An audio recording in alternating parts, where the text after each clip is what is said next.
What was the first music you heard? Was there a lot in your home?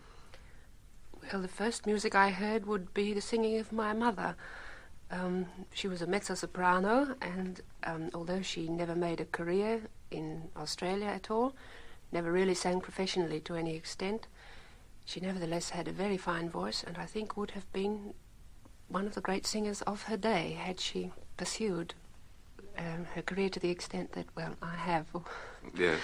But she used to practice around the house, and I used to imitate her, and I imitated her even to the extent of thinking that I was a mezzo-soprano up until the time I went to have lessons. Mm-hmm. When did you start having lessons? Not until I was 18. Yes. Had you studied music before that, the piano? I studied the piano for a short time. I could never really see what bearing it had on the fact that I wanted to be a singer all the time, and I was annoyed with having to practice the piano. And I just learned enough to be able to play my own accompaniments, and then I'm afraid I gave it away. I'm sorry. Where did you study singing? I studied singing privately in Sydney with some very fine teachers there who have now come to London. Mm-hmm. What was your very first professional engagement?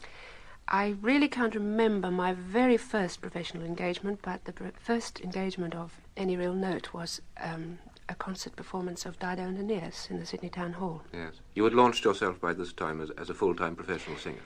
By that time, I was still doing full-time secretarial work, but very shortly it came to the point where I had to choose between one or the other, and I decided that I might as well try the singing first, and could always go back to secretarial work if necessary.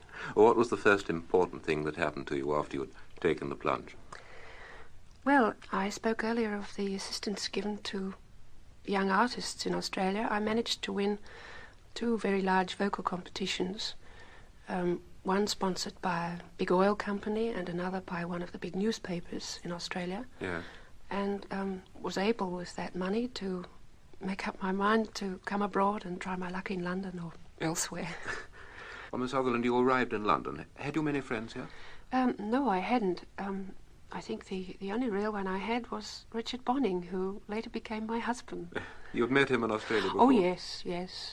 We'd been in concerts together, and I knew him as a concert pianist out there. Well, what did you do when you first came here? I set about studying for a year, and during that time I did auditions for Covent Garden, and then in 1952 I joined the company. Yes, and you've been at Covent Garden ever since. You're That's still right. a member of the permanent company. Yes. Then. What was the first role you sang at Covent Garden? The first role I sang was the First Lady in The Magic Flute, and very soon after I sang the minute part of the nursemaid in Norma with Maria Callas and Ebbe Stignani when they came to do the opera there first. And I was a very terrified beginner standing backstage listening to the wonderful ovation that they received, and I was wondering whether that could happen to me ever, but I didn't really think it could. And, of course, you created roles in several contemporary operas at Covent Garden. Yes, the Michael Tippett opera, Midsummer Marriage, and also the Poulenc opera, The Dialogues of the Carmelites. Yes. But I really prefer the roles of the 18th and 19th century, and, well, very early 20th century, but chiefly the 18th and 19th. And you sang with the Covent Garden Company for 7 seasons, and now you've made this tremendous success in Lucia di Lammermoor. Is there any one person that you feel inspired you or helped you in your work more than anyone else? Yes, I do.